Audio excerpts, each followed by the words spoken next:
The Project Gutenberg ebook of Michael Robartes and the Dancer. This ebook is for the use of anyone anywhere in the United States and most other parts of the world at no cost and with almost no restrictions whatsoever. You may copy it, give it away or reuse it under the terms of the Project Gutenberg license included with this ebook or online at www.gutenberg.org. If you are not located in the United States, you will have to check the laws of the country where you are located before using this ebook. Title: Michael Robartes and the Dancer. Author: W.B. Yeats. Release date: February 18, 2024. Ebook number 72987. Language: English. Original publication: Dublin, The Quella Press, 1920. Credits: Christopher Hapcott. This file was produced from images generously made available by the Internet Archive. Start of the Project Gutenberg ebook. Michael Robartes and the Dancer. Michael Robartes and the Dancer by William Butler Yeats. The Quella Press, Churchtown, Dundrum, MCMXX. Contents. Preface. Michael Robartes and the Dancer. Solomon and the Witch. An image from a past life under Saturn. Easter, 1916. 16 dead men. The rose tree on a political prisoner. The leaders of the crowd towards break of day. Demon and beast. The second coming. A prayer for my daughter. A meditation in time of war to be carved on a stone at Balliley. Notes. Preface. A few of these poems may be difficult to understand, perhaps more difficult than I know. Goethe has said that the poet needs all philosophy, but that he must keep it out of his work.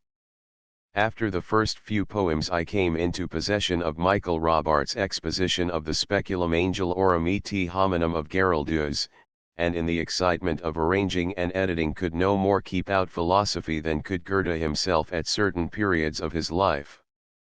I have tried to make understanding easy by a couple of notes, which are at any rate much shorter than those Dante wrote on certain of his odes in the Convito, but I may not have succeeded. It is hard for a writer, who has spent much labor upon his style, to remember that thought, which seems to him natural and logical like that style, may be unintelligible to others. The first excitement over, and the thought changed into settled conviction, his interest in simple, that is to say in normal emotion, is always I think increased. He is no longer looking for candlestick and matches but at the objects in the room. I have given no account of Robartes himself, nor of his discovery of the explanation of Geraldus' diagrams and pictures in the traditional knowledge of a certain obscure Arab tribe, for I hope that my selection from the great mass of his letters and table talk, which I owe to his friend John Ahern, may be published before, or at any rate but soon after this little book, which, like all hand-printed books, will take a long time for the setting up and printing off and for the drying of the pages. W.B. Yeats. Michael Robartes and the Dancer. He opinion is not worth a rush, in this altar-piece the knight, who grips his long spear so to push that dragon through the fading light, loved the lady, and it's plain the half-dead dragon was her thought, that every morning rose again and dug its claws and shrieked and fought. Could the impossible come to pass she would have time to turn her eyes, her lover thought, upon the glass and on the instant would grow wise. She, you mean, they argued. He put it so, but bear in mind your lover's wage is what your looking glass can show, and that he will turn green with rage at all that is not pictured there. She, may I not put myself to college? He, go pluck Athena by the hair, for what mere book can grant a knowledge with an impassioned gravity appropriate to that beating breast, that vigorous thigh, that dreaming eye? And may the devil take the rest. She, and must no beautiful woman be learned like a man? He, Paul Veronese and all his sacred company imagined bodies all their days by the lagoon you love so much, for proud, soft, ceremonious proof that all must come to sight and touch, while Michelangelo's Sistine roof his morning and his night disclose how sinew that has been pulled tight, or it may be loosened in repose, can rule by supernatural right yet be but sinew. She, I have heard said there is great danger in the body. He, did God in portioning wine and bread give man his thought or his mere body? She, my wretched dragon is perplexed. I have principles to prove me right. It follows from this Latin text that blessed souls are not composite. And that all beautiful women may live in uncomposite blessedness, and lead us to the like if they will banish every thought, unless the lineaments that please their view when the long looking glass is full, even from the foot sole think it too. They say such different things at school. Solomon and the witch and thus declared that Arab lady, last night, where under the wild moon on grassy mattress I had laid me, within my arms great Solomon, I suddenly cried out in a strange tongue not his, not mine. And he that knew all sounds by bird or angel sung answered, a crested cockerel crew upon a blossoming apple 'bout 300 years before the fall, and never crew again till now, and would not now but that he thought, chance being at one with choice at last. All that the brigand apple brought and this foul world were dead at last. He that crowed out eternity thought to have crowed it in again. A lover with a spider's eye will find out some appropriate pain, though all passions in the glance, for every nerve, lover tests lover with cruelties of choice and chance, and when at last that murders over maybe the bride bed brings despair for each an imagined image brings and finds a real image there, yet the world ends when these two things, though several, are a single light, when oil and wick are burned in one, therefore a blessed moon last night gave Sheba to her Solomon. Yet the world stays if that be so, your cockerel found us in the wrong although he thought it worth a crow. Maybe an image is too strong or maybe is not strong enough. The night has fallen, not a sound in the forbidden sacred grove unless a petal hit the ground, nor any human sight within it but the crushed grass where we have lain, and the moon is wilder every minute. Oh, Solomon! Let us try again.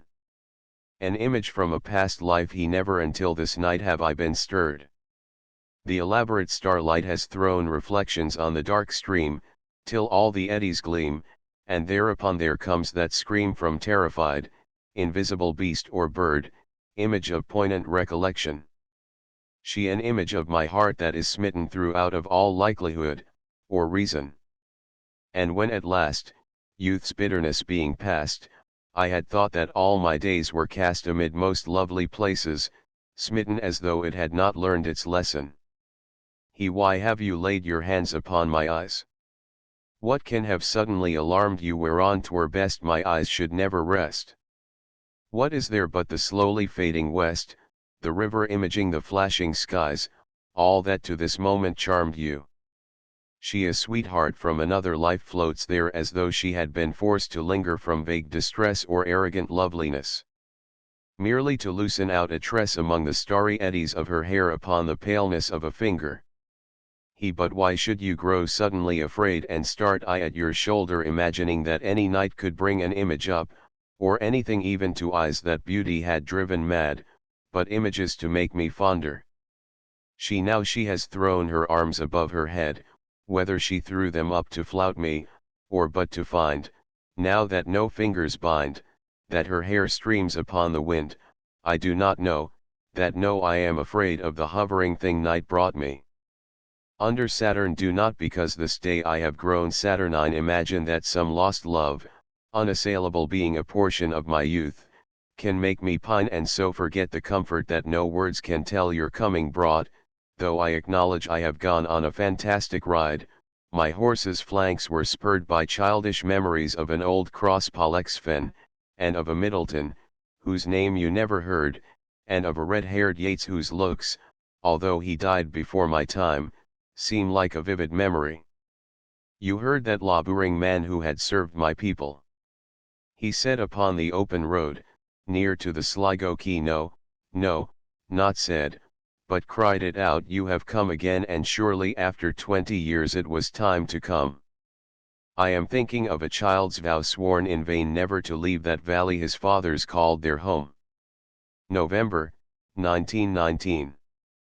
Easter, 1916 I have met them at close of day coming with vivid faces from counter or desk among grey 18th century houses. I have passed with a nod of the head or polite meaningless words, or have lingered a while and said polite meaningless words, and thought before I had done of a mocking tale or a jibe to please a companion around the fire at the club, being certain that they and I but lived where motley is worn, all changed, changed utterly, a terrible beauty is born. That woman's days were spent in ignorant goodwill, her nights in argument until her voice grew shrill. What voice more sweet than hers when young and beautiful, she rode to harriers. This man had kept a school and rode our winged horse. This other his helper and friend was coming into his force, he might have won fame in the end, so sensitive his nature seemed, so daring and sweet his thought. This other man I had dreamed a drunken, vainglorious lout. He had done most bitter wrong to some who are near my heart, yet I number him in the song. He, too, has resigned his part in the casual comedy, he, too, has been changed in his turn, transformed utterly, a terrible beauty is born. Hearts with one purpose alone through summer and winter seem enchanted to a stone to trouble the living stream. The horse that comes from the road. The rider, the birds that range from cloud to tumbling cloud, minute by minute change, a shadow of cloud on the stream changes minute by minute, a horse hoof slides on the brim, and a horse plashes within it where long-legged moor hens dive, and hens to moor cocks call. Minute by minute they live, the stones in the midst of all. Too long a sacrifice can make a stone of the heart. Oh, when may it suffice? That is heaven's part, our part to murmur name upon name. As a mother names her child when sleep at last has come on limbs that had run wild. What is it but nightfall? No, no, not night but death, was it needless death after all? For England may keep faith for all that is done and said. We know their dream, enough to know they dreamed and are dead. And what if excess of love bewildered them till they died? I write it out in a verse. Macdonagh and McBride and Connolly and Pearse now and in time to be, wherever green is worn, are changed, changed utterly, a terrible beauty is born. September 25, 1916. 16 dead men. Oh, but we talked at large before the 16 men were shot, but who can talk of give and take, what should be and what not? While those dead men are loitering there to stir the boiling pot. You say that we should still the land till Germany's overcome, but who is there to argue that now Pearse is deaf and dumb? And is there logic to outweigh Macdonagh's bony thumb? How could you dream they'd listen that have an ear alone for those new comrades they have found, Lord Edward and Wolfe Tone, or meddle with our give and take that converse bone to bone? The rose tree, oh, words are lightly spoken, said Pearse to Connolly, maybe a breath of politic words has withered our rose tree, or maybe but a wind that blows across the bitter sea. It needs to be but watered, James Connolly replied, to make the green come out again and spread on every side, and shake the blossom from the bud to be the garden's pride. But where can we draw water, said Pearse to Connolly, when all the wells are parched away? Oh, plain as plain can be, there's nothing but our own red blood can make a right rose tree. On a political prisoner she that but little patience knew, from childhood on, had now so much a grey gull lost its fear and flew down to her cell and there alit, and there endured her fingers' touch and from her fingers ate its bit. Did she in touching that lone wing recall the years before her mind became a bitter, an abstract thing, her thoughts some popular enmity, blind and leader of the blind drinking the foul ditch where they lie? When long ago I saw her ride under Ben Bulben to the meet, the beauty of her countryside with all youth's lonely wildness stirred, she seemed to have grown clean and sweet like any rock-bred, sea-born bird, sea-born, or balanced on the air when first it sprang out of the nest upon some lofty rock to stare upon the cloudy canopy, while under its storm-beaten breast cried out the hollows of the sea. The leaders of the crowd, they must to keep their certainty accuse all that are different of a base intent, pull down established honor, hawk for news whatever their loose fantasy invent and murmur it with bated breath, as though the abounding gutter had been helicon or calumnious song. How can they know truth flourishes where the student's lamp has shone, and there alone, that have no solitude? So the crowd come, they care not what may come. They have loud music, hope every day renewed and heartier loves, that lamp is from the tomb. Towards break of day was it the double of my dream, the woman that by me lay dreamed, or did we have a dream under the first cold gleam of day? I thought there is a waterfall upon Ben Bulben's side, that all my childhood counted dear, were I to travel far and wide I could not find a thing so dear. My memories had magnified so many times childish delight. I would have touched it like a child, but knew my finger could but have touched cold stone and water. I grew wild, even accusing heaven because it had set down among its laws, nothing that we love overmuch is ponderable to our touch. I dreamed towards break of day, the cold blown spray in my nostril. But she that beside me lay had watched in bitterer sleep the marvellous stag of Arthur, that lofty white stag, leap from mountain steep to steep. Demon and beast for certain minutes at the least, that crafty demon and that loud beast that plagued me day and night ran out of my sight, though I had long perned in the gyre, between my hatred and desire, I saw my freedom one and all laugh in the sun. The glittering eyes in a death's head of old Luke Wadding's portrait said welcome, and the ornaments all nodded upon the wall, and even Stafford smiled as though it made him happier to know I understood his plan.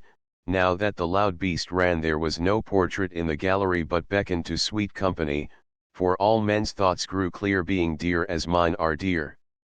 But soon a tear drop started up, for aimless joy had made me stop beside the little lake to watch a white gull take a bit of bread thrown up into the air, now gyring down and perning there he splashed where an absurd portly green-pated bird shook off the water from his back. Being no more demoniac, a stupid happy creature could rouse my whole nature. Yet I am certain as can be that every natural victory belongs to beast or demon, that never yet had freeman right mastery of natural things, and that mere growing old, that brings chilled blood, this sweetness brought, yet have no dearer thought than that I may find out a way to make it linger half a day. Oh, what a sweetness strayed through barren Thebed, or by the Mareotic sea, when that exultant Anthony and twice 1,000 more starved upon the shore and withered to a bag of bones. What had the Caesars but their thrones? The second coming, turning and turning in the widening gyre, the falcon cannot hear the falconer, things fall apart, the centre cannot hold, mere anarchy is loosed upon the world, the blood-dim tide is loosed, and everywhere the ceremony of innocence is drowned, the best lack all conviction, while the worst are full of passionate intensity. Surely some revelation is at hand, surely the second coming is at hand. The second coming. Hardly are those words out when a vast image out of Spiritus Mundi troubles my sight, a waste of desert sand, a shape with lion body and the head of a man, a gaze blank and pitiless as the sun, is moving its slow thighs, while all about it wind shadows of the indignant desert birds. The darkness drops again, but now I know that 20 centuries of stony sleep were vexed to nightmare by a rocking cradle, and what rough beast, its hour come round at last, slouches towards Bethlehem to be born? A prayer for my daughter once more. The storm is howling, and half hid under this cradle hood and coverlid my child sleeps on. There is no obstacle but Gregory's Wood and one bare hill whereby the haystack and roof-levelling wind, bred on the Atlantic, can be stayed, and for an hour I have walked and prayed because of the great gloom that is in my mind. I have walked and prayed for this young child an hour, and heard the sea wind scream upon the tower, and under the arches of the bridge, and scream in the elms above the flooded stream, imagining in excited reverie that the future years had come, dancing to a frenzied drum, out of the murderous innocence of the sea. May she be granted beauty and yet not beauty to make a stranger's eye distraught, or hers before a looking glass, for such, being made beautiful overmuch, consider beauty a sufficient end, lose natural kindness and maybe the heart-revealing intimacy that chooses right and never find a friend. Helen, being chosen, found life flat and dull, and later had much trouble from a fool, while that great queen, that rose out of the spray, being fatherless could have her way yet chose a bandy-legged smith for man. It's certain that fine women eat a crazy salad with their meat whereby the horn of plenty is undone. In courtesy I'd have her chiefly learned, hearts are not had as a gift but hearts are earned by those that are not entirely beautiful, yet many, that have played the fool for beauty's very self, has charm made wise, and many a poor man that has roved, loved, and thought himself beloved, from a glad kindness cannot take his eyes. May she become a flourishing hidden tree that all her thoughts may like the linnet be, and have no business but dispensing round their magnanimities of sound, nor but in merriment begin a chase, nor but in merriment a quarrel. Oh, may she live like some green laurel rooted in one dear perpetual place. My mind, because the minds that I have loved, the sort of beauty that I have approved, prosper but little, has dried up of late, yet knows that to be choked with hate may well be of all evil chances chief. If there's no hatred in a mind, assault and battery of the wind can never tear the linnet from the leaf. An intellectual hatred is the worst, so let her think opinions are accursed. Have I not seen the loveliest woman born out of the mouth of plenty's horn, because of her opinionated mind barter that horn and every good by quiet natures understood for an old bellows full of angry wind? Considering that, all hatred driven hence, the soul recovers radical innocence and learns at last that it is self-delighting, self-appeasing, self-affrighting. And that its own sweet wool is heaven's wool, she can, though every face should scowl and every windy quarter howl or every bellows burst, be happy still. And may her bridegroom bring her to a house where all's accustomed, ceremonious, for arrogance and hatred are the wares peddled in the thoroughfares. How but in custom and in ceremony are innocence and beauty born? Ceremony's a name for the rich horn, and custom for the spreading laurel tree. June, 1919. A meditation in time of war for one throb of the artery, while on that old grey stone I sat under the old wind-broken tree, I knew that one is animate mankind inanimate fantasy. To be carved on a stone at Balliol, the poet William Yeats, with old mill boards and sea green slates, and smithy work from the gourd forge, restored this tower for my wife George, and may these characters remain when all is ruin once again. Notes an image from a past life. Robartes writes to Ahern under the date May 12, 1917. I found among the Jadwalis much biographical detail, probably legendary, about Custa ben Luki. He saw occasionally during sleep a woman's face and later on found in a Persian painting a face resembling, though not identical with the dream face, which was he considered that of a woman loved in another life. Presently he met and loved a beautiful woman whose face also resembled, without being identical, that of his dream. Later on he made a long journey to purchase the painting which was, he said, the better likeness, and found on his return that his mistress had left him in a fit of jealousy. In a dialogue and in letters, Robartes gives a classification and analysis of dreams which explain the survival of this story among the followers of Custa ben Luki. They distinguished between the memory of concrete images and the abstract memory, and affirm that no concrete dream image is ever from our memory. This is not only true, they say, of dreams, but of those visions seen between sleeping and waking. This doctrine at first found me incredulous, for I thought it contradicted by my experience and by all I have read, not however a very great amount, in books of psychology and of psychoanalysis.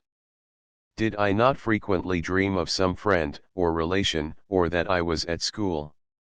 I found, however, when I studied my dreams, as I was directed in a dialogue, that the image seen was never really that of friend or relation or my old school, though it might very closely resemble it.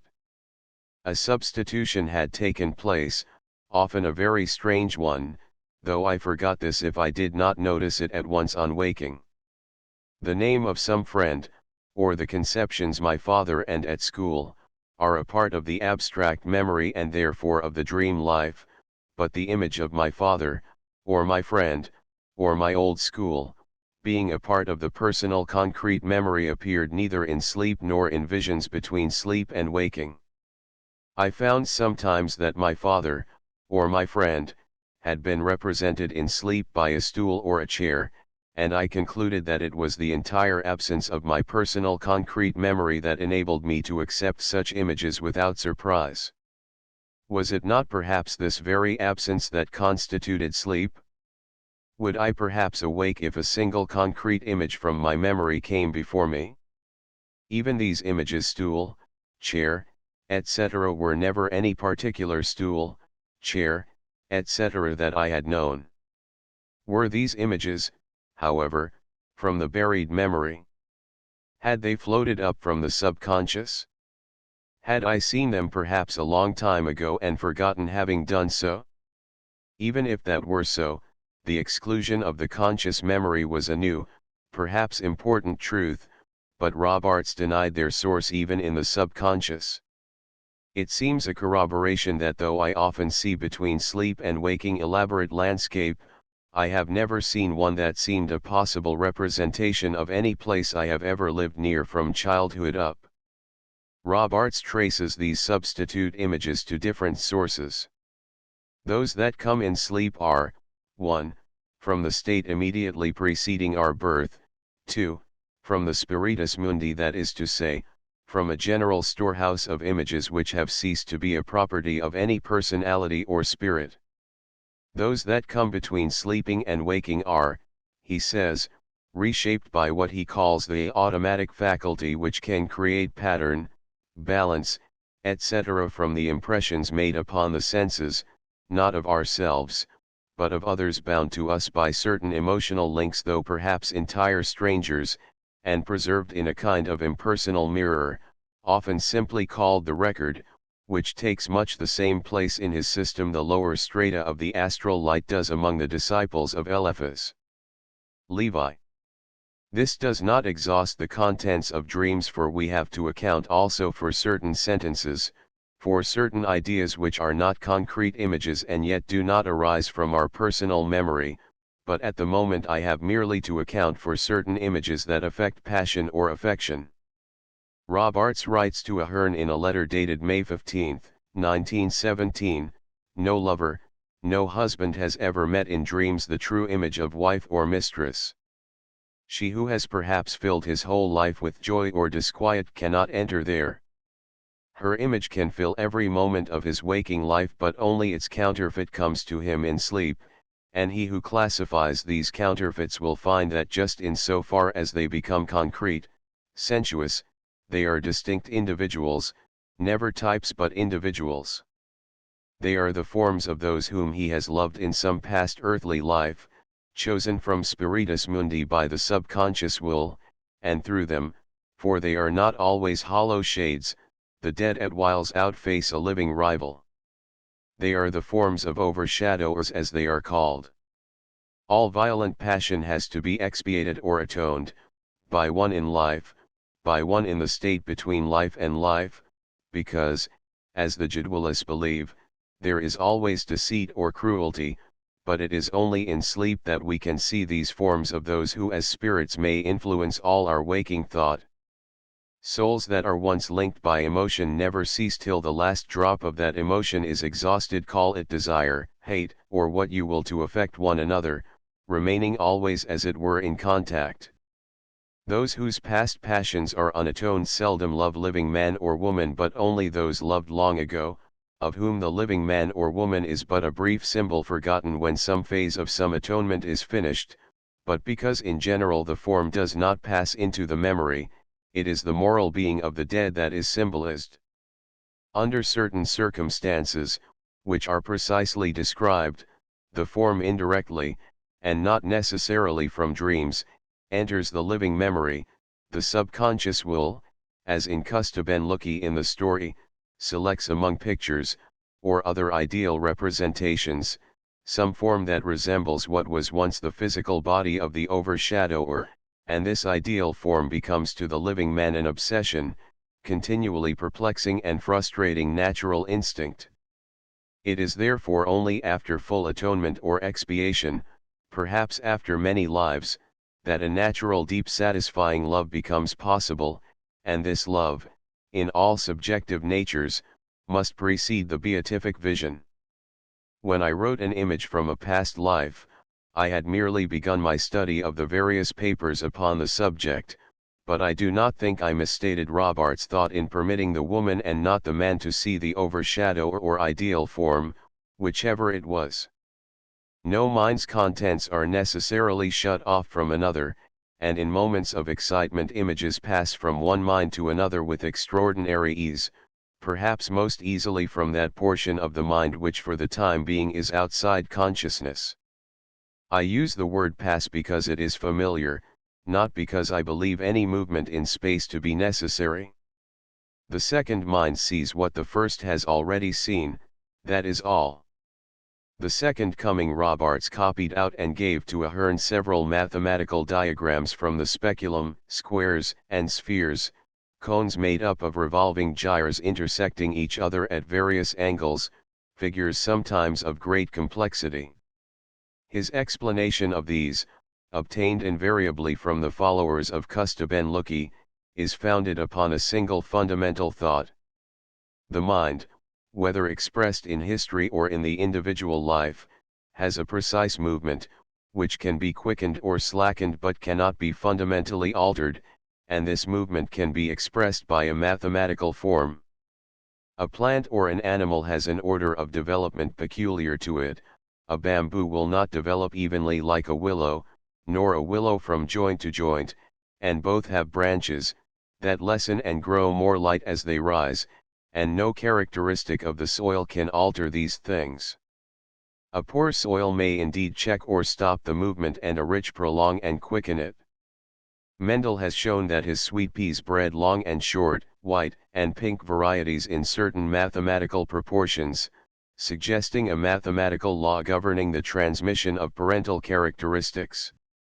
To the Jadwalis, as interpreted by Michael Robartes, all living mind has likewise a fundamental mathematical movement, however adapted in plant or animal or man to particular circumstance, and when you have found this movement and calculated its relations, you can foretell the entire future of that mind.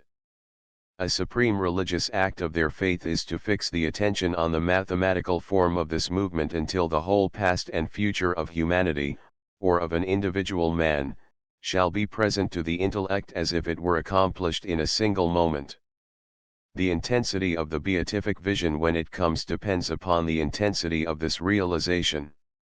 It is possible in this way, seeing that death is itself marked upon the mathematical figure, which passes beyond it, to follow the soul into the highest heaven and the deepest hell.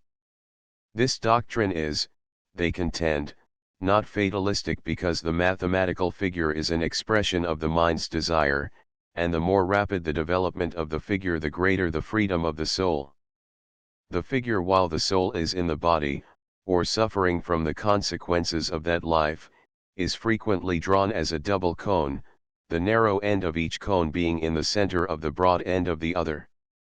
It has its origin from a straight line which represents, now time, now emotion, now subjective life, and a plane at right angles to this line which represents, now space, now intellect, now objective life, while it is marked out by two gyres which represent the conflict, as it were, of plane and line, by two movements, which circle about a center because a movement outward on the plane is checked by and in turn checks a movement onward upon the line, and the circling is always narrowing or spreading, because one movement or other is always the stronger. In other words, the human soul is always moving outward into the objective world or inward into itself, and this movement is double because the human soul would not be conscious were it not suspended between contraries. The greater the contrast the more intense the consciousness. The man, in whom the movement inward is stronger than the movement outward, the man who sees all reflected within himself, the subjective man, reaches the narrow end of a gyre at death, for death is always, they contend, even when it seems the result of accident, preceded by an intensification of the subjective life, and has a moment of revelation immediately after death, a revelation which they describe as his being carried into the presence of all his dead kindred, a moment whose objectivity is exactly equal to the subjectivity of death. The objective man, on the other hand, whose gyre moves outward, receives at this moment the revelation, not of himself seen from within, for that is impossible to objective man, but of himself as if he were somebody else.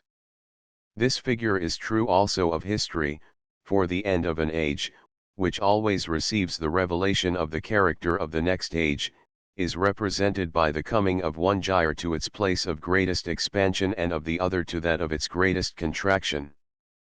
At the present moment the life gyre is sweeping outward, unlike that before the birth of Christ which was narrowing, and has almost reached its greatest expansion.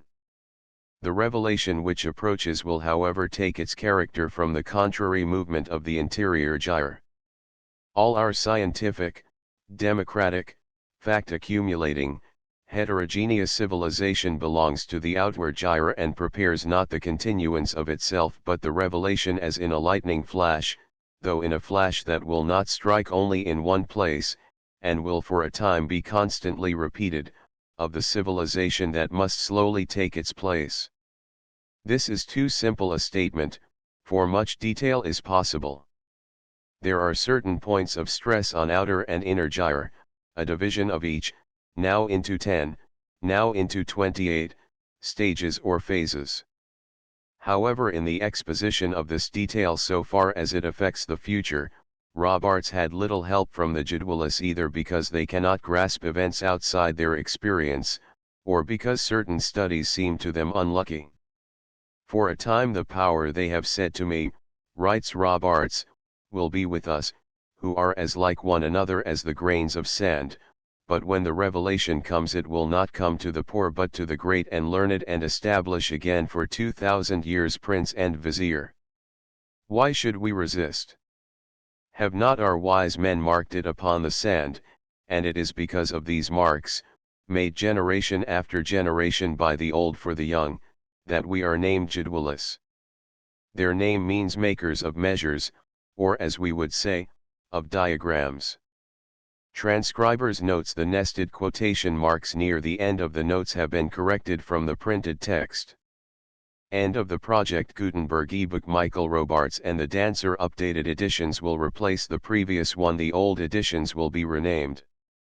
Creating the works from print editions not protected by U.S. copyright law means that no one owns a United States copyright in these works, so the Foundation, and you, can copy and distribute it in the United States without permission and without paying copyright royalties. Special rules, set forth in the general terms of use part of this license, apply to copying and distributing Project Gutenberg trademark electronic works to protect the Project Gutenberg trademark concept and trademark. Project Gutenberg is a registered trademark, and may not be used if you charge for an ebook, except by following the terms of the trademark license, including paying royalties for use of the Project Gutenberg trademark. If you do not charge anything for copies of this ebook, complying with the trademark license is very easy. You may use this ebook for nearly any purpose, such as creation of derivative works, reports, performances, and research. Project Gutenberg ebooks may be modified and printed and given away. You may do practically anything in the United States with ebooks not protected by U.S. copyright law. Redistribution is subject to the trademark license, especially commercial redistribution. Start, full license. The full Project Gutenberg license. Please read this before you distribute or use this work to protect the Project Gutenberg trademark mission of promoting the free distribution of electronic works.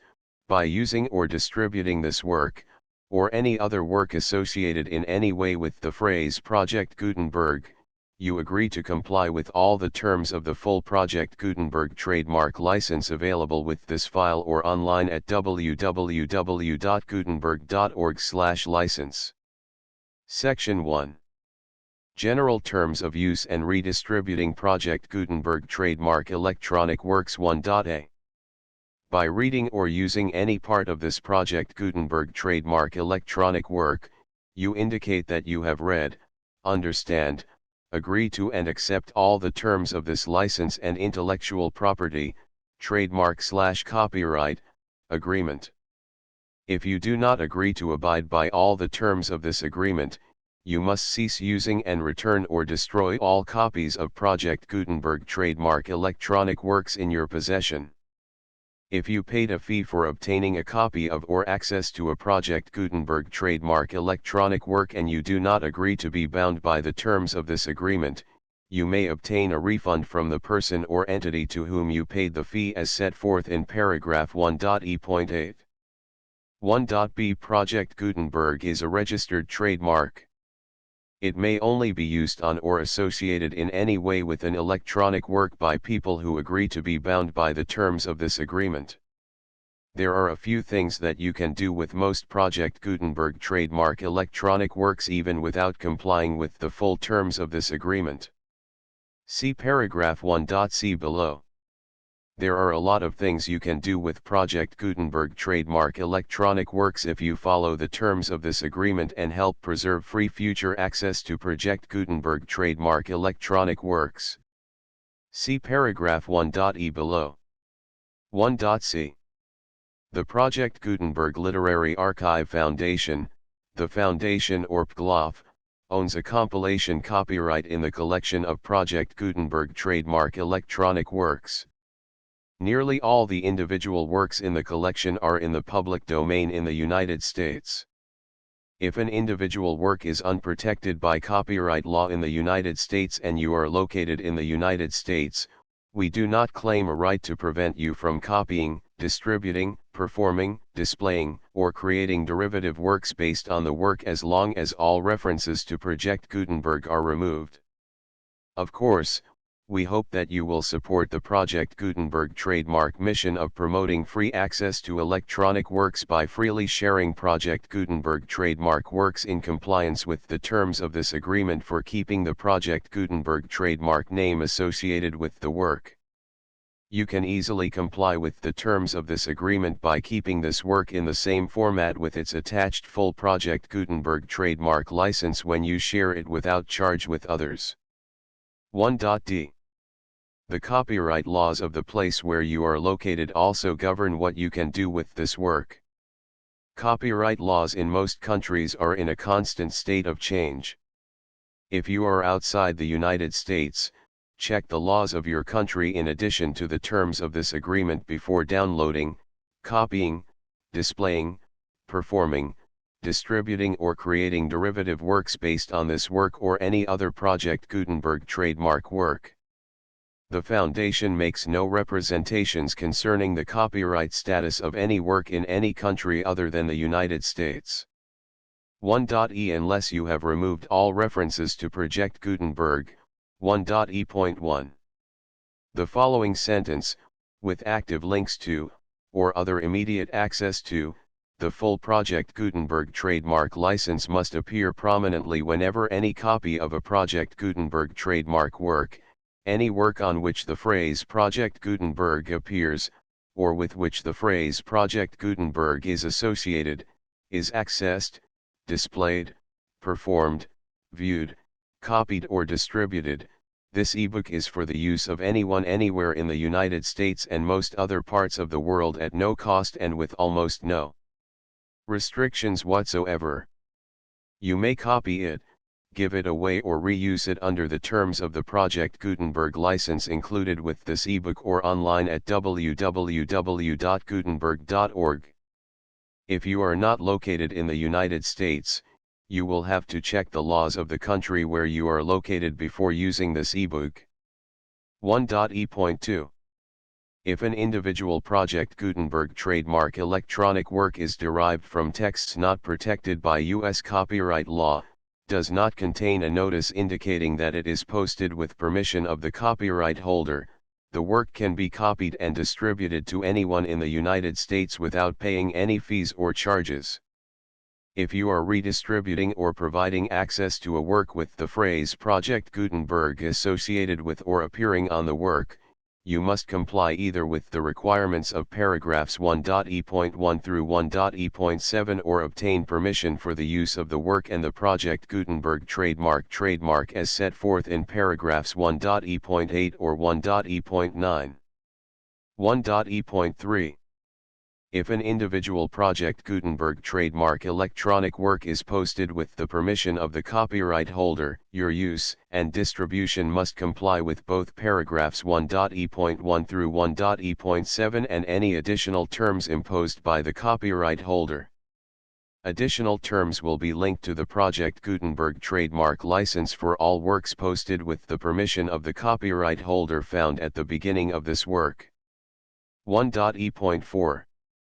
Do not unlink or detach or remove the full Project Gutenberg trademark license terms from this work, or any files containing a part of this work or any other work associated with Project Gutenberg trademark. 1.e.5. Do not copy, display, perform, distribute or redistribute this electronic work, or any part of this electronic work, without prominently displaying the sentence set forth in paragraph 1.e.1 with active links or immediate access to the full terms of the Project Gutenberg trademark license. 1.e.6. You may convert to and distribute this work in any binary, compressed, marked up, non-proprietary or proprietary form, including any word processing or hypertext form. However, if you provide access to or distribute copies of a Project Gutenberg trademark work in a format other than plain vanilla ASCII or other format used in the official version posted on the official Project Gutenberg trademark website, www.gutenberg.org, you must, at no additional cost, fee, or expense to the user, provide a copy, a means of exporting a copy, or a means of obtaining a copy upon request, of the work in its original plain vanilla ASCII or other form. Any alternate format must include the full Project Gutenberg trademark license as specified in paragraph 1.e.1. 1.e.7. Do not charge a fee for access to, viewing, displaying, performing, copying or distributing any Project Gutenberg trademark works unless you comply with paragraph 1.e.8 or 1.e.9. 1.e.8. You may charge a reasonable fee for copies of or providing access to or distributing Project Gutenberg trademark electronic works provided that, you pay a royalty fee of 20% of the gross profits you derive from the use of Project Gutenberg trademark works calculated using the method you already use to calculate your applicable taxes. The fee is owed to the owner of the Project Gutenberg trademark, but he has agreed to donate royalties under this paragraph to the Project Gutenberg Literary Archive Foundation. Royalty payments must be paid within 60 days following each date on which you prepare, or are legally required to prepare, your periodic tax returns. Royalty payments should be clearly marked as such and sent to the Project Gutenberg Literary Archive Foundation at the address specified in Section 4, Information about donations to the Project Gutenberg Literary Archive Foundation. You provide a full refund of any money paid by a user who notifies you in writing, or by email, within 30 days of receipt that he does not agree to the terms of the full Project Gutenberg trademark license. You must require such a user to return or destroy all copies of the works possessed in a physical medium and discontinue all use of and all access to other copies of Project Gutenberg trademark works. You provide, in accordance with paragraph 1.f.3, a full refund of any money paid for a work or a replacement copy, if a defect in the electronic work is discovered and reported to you within 90 days of receipt of the work.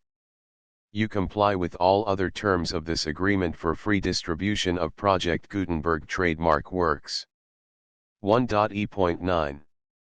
If you wish to charge a fee or distribute a Project Gutenberg trademark electronic work or group of works on different terms than are set forth in this agreement, you must obtain permission in writing from the Project Gutenberg Literary Archive Foundation, the manager of the Project Gutenberg trademark. Contact the Foundation as set forth in Section 3 below. 1.f1.f.1 Project Gutenberg volunteers and employees expend considerable effort to identify, do copyright research on, transcribe and proofread works not protected by U.S. copyright law in creating the Project Gutenberg trademark collection. Despite these efforts, Project Gutenberg trademark electronic works, and the medium on which they may be stored, may contain defects, such as, but not limited to, incomplete, inaccurate or corrupt data, transcription errors, a copyright or other intellectual property infringement, a defective or damaged disk or other medium, a computer virus, or computer codes that damage or cannot be read by your equipment. 1.f.2 Limited warranty, disclaimer of damages, except for the right of replacement or refund described in paragraph 1.f.3, the Project Gutenberg Literary Archive Foundation, the owner of the Project Gutenberg trademark, and any other party distributing a Project Gutenberg trademark electronic work under this agreement, disclaim all liability to you for damages, costs, and expenses, including legal fees. You agree that you have no remedies for negligence, strict liability, breach of warranty or breach of contract except those provided in paragraph 1.f.3.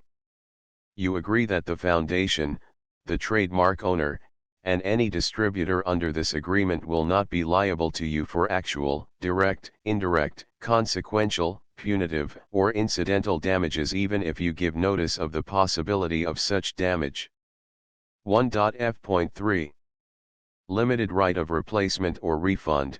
If you discover a defect in this electronic work within 90 days of receiving it, you can receive a refund of the money, if any, you paid for it by sending a written explanation to the person you received the work from. If you received the work on a physical medium, you must return the medium with your written explanation. The person or entity that provided you with the defective work may elect to provide a replacement copy in lieu of a refund. If you received the work electronically, the person or entity providing it to you may choose to give you a second opportunity to receive the work electronically in lieu of a refund. If the second copy is also defective, you may demand a refund in writing without further opportunities to fix the problem. 1.f.4 Except for the limited right of replacement or refund set forth in paragraph 1.f.3, this work is provided to you as is, with no other warranties of any kind, express or implied, including but not limited to warranties of merchantability or fitness for any purpose. 1.f.5 Some states do not allow disclaimers of certain implied warranties or the exclusion or limitation of certain types of damages. If any disclaimer or limitation set forth in this agreement violates the law of the state applicable to this agreement, the agreement shall be interpreted to make the maximum disclaimer or limitation permitted by the applicable state law. The invalidity or unenforceability of any provision of this agreement shall not void the remaining provisions. 1.f.6 Indemnity. You agree to indemnify and hold the Foundation, the trademark owner, any agent or employee of the Foundation, anyone providing copies of Project Gutenberg trademark electronic works in accordance with this agreement, and any volunteers associated with the production, promotion, and distribution of Project Gutenberg trademark electronic works, harmless from all liability, costs, and expenses, including legal fees, that arise directly or indirectly from any of the following which you do or cause to occur. A. Distribution of this or any Project Gutenberg trademark work. B. Alteration, modification, or additions or deletions to any Project Gutenberg trademark work, and C. Any defect you cause. Section 2. Information about the mission of Project Gutenberg trademark. Project Gutenberg trademark is synonymous with the free distribution of electronic works in formats readable by the widest variety of computers, including obsolete, old, middle-aged, and new computers. It exists because of the efforts of hundreds of volunteers and donations from people in all walks of life.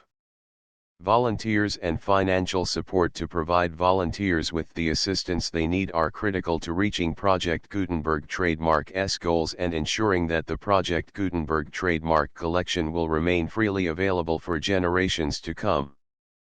In 2001, the Project Gutenberg Literary Archive Foundation was created to provide a secure and permanent future for Project Gutenberg trademark and future generations. To learn more about the Project Gutenberg Literary Archive Foundation and how your efforts and donations can help, see sections 3 and 4 and the Foundation information page at www.gutenberg.org. Section 3. Information about the Project Gutenberg Literary Archive Foundation. The Project Gutenberg Literary Archive Foundation is a non-profit 501(c)(3) educational corporation organized under the laws of the state of Mississippi and granted tax-exempt status by the Internal Revenue Service. The Foundation's IN or Federal Tax Identification Number is 64-6221541. Contributions to the Project Gutenberg Literary Archive Foundation are tax-deductible to the full extent permitted by U.S. federal laws and your state's laws. The Foundation's business office is located at 809 North 1500 West, Salt Lake City, Utah 841-16801-596-1887. Email contact links and up-to-date contact information can be found at the Foundation's website and official page at www.gutenberg.org/contact. Section 4.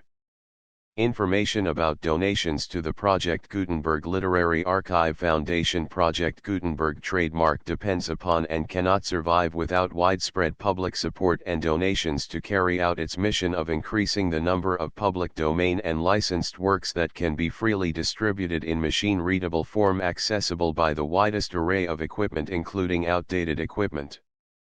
Many small donations, $1 to $5,000, are particularly important to maintaining tax-exempt status with the IRS.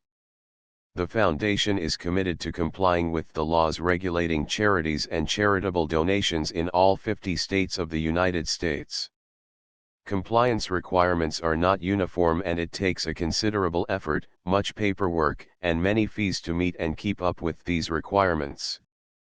We do not solicit donations in locations where we have not received written confirmation of compliance.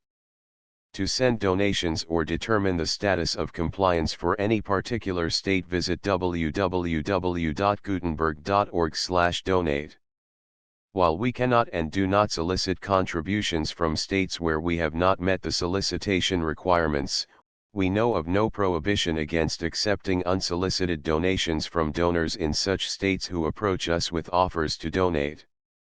International donations are gratefully accepted, but we cannot make any statements concerning tax treatment of donations received from outside the United States. U.S. laws alone swamp our small staff. Please check the Project Gutenberg web pages for current donation methods and addresses. Donations are accepted in a number of other ways, including checks, online payments, and credit card donations. To donate, please visit www.gutenberg.org/donate. Section 5. General information about Project Gutenberg trademark electronic works. Professor Michael S. Hart was the originator of the Project Gutenberg trademark concept of a library of electronic works that could be freely shared with anyone. For 40 years, he produced and distributed Project Gutenberg trademark ebooks with only a loose network of volunteer support. Project Gutenberg trademark ebooks are often created from several printed editions, all of which are confirmed as not protected by copyright in the U.S. unless a copyright notice is included. Thus, we do not necessarily keep ebooks in compliance with any particular paper edition. Most people start at our website, which has the main PG search facility, www.gutenberg.org. This website includes information about Project Gutenberg trademark, including how to make donations to the Project Gutenberg Literary Archive Foundation, how to help produce our new ebooks, and how to subscribe to our email newsletter to hear about new ebooks. Back. Michael Robartes and the Dancer. Contents. Preface. Michael Robartes and the Dancer. Solomon and the Witch. An image from a past life under Saturn. Easter, 1916. 16 dead men. The rose tree on a political prisoner. The leaders of the crowd towards break of day. Demon and beast. The second coming. A prayer for my daughter. A meditation in time of war to be carved on a stone at Galilee. Notes. An image from a past life. The second coming. Transcribers. Notes. The full Project Gutenberg license.